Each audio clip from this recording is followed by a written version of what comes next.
Esri, commiserations. You're watching the pictures, so much emotion.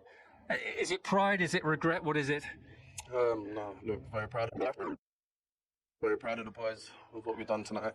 Obviously the 2 goals at the start killed us, but we showed great belief, great character to get back into the game, and look, we won the second leg, but unfortunately it wasn't enough. What changed in the second half? I couldn't tell you, man. I just felt like we at half time, we had nothing to lose. That's what we said in there. We wanted to go out there and just prove a point. The boys dug deep, we pressed well. I think you could see that. And we had chances, we did. And I think I scored the hardest one, but look, it is what it is, and we move on. Yeah, when you scored at 3-2, what are you thinking? Half an hour to go. Yeah, we're going to get another one. And it looked that way. It was a plan, a lot of pressure. Obviously, Matson had that chance at the end, which was blocked off the line. So, look, I don't think we could have done anything more. Did you score the harder one? Because obviously you score that excellent goal to make it 3-2, and then there's another chance, isn't there? Yeah, definitely. One of those ones, I missed the ball. It happens, part of football, but yeah, nothing I can do. Yeah, I mean, I know here you feel you've got Emi Martinez as the best keeper in the world, but Donnarumma tonight. Yeah, made some excellent saves, and look, he's one of the best for a reason. So what do you take from this as a group? Obviously, I suppose the key lesson, if you like, is let's make sure we get in this competition next year. 100%. I think we showed tonight that we can compete at the highest level, and we want to do it again next season. Thank you, Esri. Thank you very much. Just masters levels of drama today. We got quite a bit of that. It wasn't far. It was a big roller coaster, wasn't it? Like, unbelievable match. Even them couple of chances just shown there on just unbelievable. Villa will, Emery tonight kicking themselves a wee bit because they've done everything but just get that third goal, wasn't it? Really to get back into the game to make it go to extra time. Yeah, we would have loved that. But Martin, watching here in the studio, you were saying early in the second half you felt that there were goals there for Villa. The Paris Saint-Germain were a bit more vulnerable than maybe we were making out before the game. And John McGinn got the first of those. Nobody wanted to tackle him for about 50 yards. No, John McGinn earlier, just about 3 minutes earlier, he had a chance on the edge of the penalty box and he's laid it off instead of driving, instead of having the shot. This time he's decided, I'm going to go the whole way. They keep backing off. Neves can't get anywhere near him, and it's just magnificent. It's absolutely magnificent. It's a turning point for Aston Villa's second half. It's a magnificent goal, absolutely magnificent. You're kind of leading by example. Leading by example, exactly. Just driving forward with the ball, you're capable of getting the goal. And the crowd has erupted.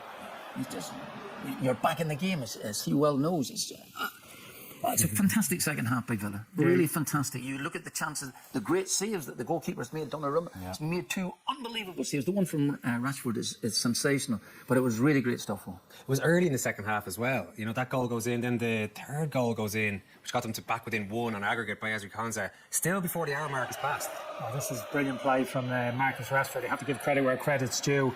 Not the greatest defender, but steps inside Ruiz here far too easy. Yeah, this is the little flicker Martin was talking about Coutinho. But again, doesn't panic Rashford. Could have tried to smash that across the 6-yard box. Didn't, get his head up. Realises Konsa's in space. Nice weight on the pass as well for the Aston Villa centre half. And it wasn't an easy finish either. I mean, this is the centre half, don't forget. But I think he's got a clear picture in his head, Konsa, here, what he wants to do. Really firm side foot inside the near post, and literally just the roof came off then. Anything was possible. The place was absolutely electric, and there must have been a bit of self-doubt in the minds of those PSG players walking back to the halfway line, 3-2 down on the night. I think Marcus Rashford gave the defenders twisted socks. Was that your phrase? That was prime Rashford. He's always a talking point, Marcus Rashford. But if Emery or if he goes back to Man, he can play at that level, then they've got a player on their hands. It's a really good finish, that one by Konsa, wasn't it? It was a brilliant finish, yeah. I mean, you think that's a midfielder arriving there, but that's your centre half. No panic, just stroked it into the into the near post, as Kenny rightly says. A great finish. Do you think they were going to do it at that stage to at least take it to extra time? I thought, yeah, they'll definitely create chances because the crowd right on their side, they're roaring on it, and certainly this less intensity from PSG. You are rocked. I tell you, no matter what side you are, you're getting rocked here by goals just going in constantly. You're not able to defend them at all. And just at that moment, you think to yourself, right, they've had this real rush of adrenaline, which has been fantastic. It's got them into the game. Konsa does miss that header just after that. That takes a little bit of wind out of them just for a moment or two. Kenny's right, and they just sat in there just to get a second breath. But I thought the last 10 minutes would totally and utterly belong to them in the sense that I thought they would create another chance. That's how football goes at this level. You're never going to dominate for 90 minutes. The teams are so good. So there's going to be ebb and flow. You're going to get 5-10 minute periods. You're going to be in the ascendancy. You're going to dominate, and maybe that's when your chances will come. And you have to be clinical. Difficult to be too critical of Aston Villa in that period. They actually scored 2 goals. but you sense a little bit of frustration there because there was chances after that, and that you feel if they had got the next goal, well then that real kind of self-doubt on the knees would have spread all through the PSG team after that. Just felt as if they kind of regained their composure a little bit. PSG found a little bit of rhythm, kind of took the ball away from Aston Villa for 10-15 minutes, kind of quietened the crowd a little bit. I think you have to applaud them for that. They didn't go under. They were 3-2 down. They could have easily got. They were close to it, but ultimately they found that little bit of composure, understood what they had to do. Got to take this thing out of this game, get on the ball, start making a few passes, and slowly play their way into the game and create a few more chances with it. Do you want to have a look at some of the chances though that Villa had and that they will rue? You can complete your apology to Donnarumma, whoever shown. Well, maybe Donnarumma could be one of the reasons they won the Champions League, PSG, because he was inspired tonight. He really was. Again, this is Donnarumma off his line with Rashford. We thought maybe if Rashford lifts that up a bit quicker, but he's so fast off his line, Donnarumma. But this is probably the save of the match. I say prime Rashford cuts inside. The pace behind this one is phenomenal. It's a great angle. This is in slow-mo. The ball's wobbling and moving all over the place. I think maybe his stomach gets it over the bar. But I like the celebrations. Gary Green says, no one's celebrating nothing, but us keepers who want to celebrate a great save. Just look at that one for Marquinhos. It's incredible. That's your centre back doing a wee flick it back into play again. But watch this for a save. Martin is totally right about Marquinhos. But Donnarumma again gets them out of trouble. He's a big guy, full stretch, and it's a fantastic. I think that was Torres with the header there. Maybe there was someone behind him, but this is essential. I think he scored so many goals this season already from this position on. But again, Donnarumma's took over, and this is the chance that Gonzo will be. He'll be thinking more about this tonight than the goal he scored. He really will. It's a free header. He's 6 yards out. He sees it all the way. There's no defender challenging him. Martin's mate Marquinhos is nowhere to be seen. He should score the goal from 6 yards out. And this is the last kick of the game. Madsen off the line. Kenny's right patching was brilliant again at the back for them, and that's the last touch of the game. Gets a fantastic block on there. You thought that was deeping in potentially? That's striker Madsen. You looked at it a couple of times. You could tell he got a lovely shape on the ball, cut across the ball. That looks as if it's just hitting the inside of the post to me, and probably going into the back of the net. Amazing finish. A mixed night, I think you'd probably say, for Ezra Konsa in front of goal, and he's doing a post-match interview first. Before they finally got somewhat involved in the game and got a goal back at least before half-time. Not looking good overall in the tie for Aston Villa, but they did start reasonably well, you think, Kenny? Yeah, it was a good start from Aston Villa. Got on the front foot, hunted down the PSG team high up the pitch. You can see it here. Rashford starting off the press, players supporting him behind.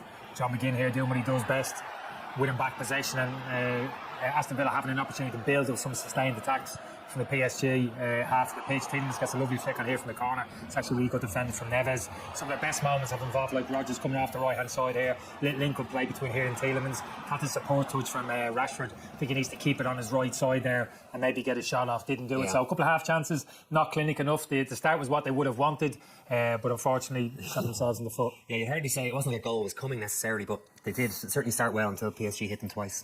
We were concerned about this here that Paris Saint-Germain have definitely got the ability to score a goal. The irony of it all is that Hakimi here feigns injury, goes down, he stays down there looking for the foul. It's not given, but in fact he is slowly making his way back into the field. There we can see him at the bottom of the picture, trying to make his way back into the game itself. Whereas he should, in normal circumstances, be about 35-40 yards defensively further back. But even so, now Konsa, you can see over here pointing. He's pointing to Cash's man. Get out there yourself. Cash cannot make that ground up. The ball is just about to be played. Konsa keeps pointing, and Cash gets back to a certain extent. But Konsa could have got out there. Cash could have taken his position, and maybe it might not have ended up in that situation. Martinez comes out. He should have got hold of it, I think, Shay, to be perfectly honest. And it's a goal probably against the run of play, but it doesn't matter. It's the capabilities of the team. And here, this one, yeah. And listen again. As it moved, funnily enough, Aston Villa had a wee chance before that there. I am surprised, I must admit, even that Aston Villa have been left so floundering really, but like 4 on to 2 men at the time. I can't look at the middle of the pitch defensively for Aston Villa. Not a soul in sight. Surprised though. And is a real surprise. I mean, Mendes, you see him in the centre of the pitch, actually fullback. I think they're trying to get an overload of the fullbacks in midfield here at this point when they're trying to play out. And we did mention before the game, Paris Saint-Germain are good enough to play through the lines. And if you roll on, watch this, how quick this happens. But I'm surprised Unai Emery has left himself so open the back. Look at this 4v2 now at this station. They're banging in trouble at this stage, on really big trouble. It's a brilliant finish, and when it comes to Mendes, and he just puts the brakes on the D spot. Watch this for a touch and finish, and that's from your left back. And you've got that from your left back, you've got half a chance. It's a great finish.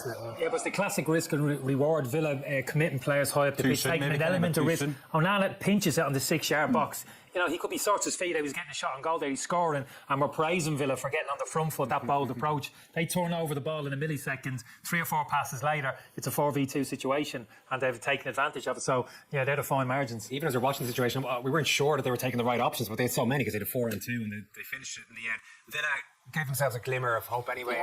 As a lad said in commentary, they stopped the rot at least. They got a bit of energy back into the crowd. And they give the crowd, as you say, Owen, right, you said there at the end, a little bit of a lift because, you know, 2-0 down, obviously 5-1 down in the aggregate, it's you think it's game over. So this is give them some sort of a lifeline. They get a bit of a look on the end of it because Tielemans gets a big deflection when it comes out to him off Pacho, the centre half. But again, if they can come out start of the second half and get another one, you just never know. I mean, it might be clutching a little bit because they've got to score 3 more. But at the start of the game tonight, they had to score 3 to win the game anyway. So it's nothing too dissimilar. I don't know if they're making psychology get inside their heads, like. But I am surprised they've let themselves open, you know, so soon in the tie. Yeah, perhaps because the two fullbacks play so high up, and I'm talking about Paris Saint-Germain fullbacks. There are gaps for Aston Villa to exploit. There's no question about it. Whatever you do, don't feel wondering about the game. Yeah, the second goal coming so quickly after the first one has certainly taken the steam out of the game to a certain extent. But Aston Villa have had opportunities to get to score goals, and they will get another one this half. They will, but we have to wonder how many Paris will get as well. They have looked like potential winners in this competition for a little while now. They've improved greatly.